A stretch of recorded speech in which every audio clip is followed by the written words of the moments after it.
Alam mo ba kung bakit kahit 10 taon ka nang nagtatrabaho, parang sweldo mo lang ang tumatanda? Pero hindi ikaw ang umaasenso. Baka panahon na para lumabas ka sa comfort zone mo. Araw-araw trabaho, uwi, tulog, trabaho ulit. Parang nakaloop ang buhay mo.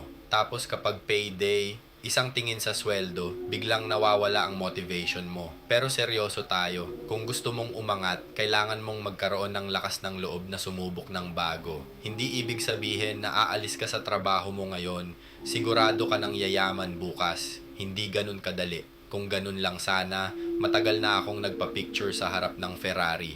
Pero ang mahalaga, binibigyan mo ang sarili mo ng pagkakataong magkaroon ng mas magandang opportunity. Kung worker ka dito sa Japan, masipag ka, responsable, at gusto mong matuto at umasenso, baka panahon na para subukan mong sumama sa RJ Kenzo. Huwag kang matakot magsimula ulit.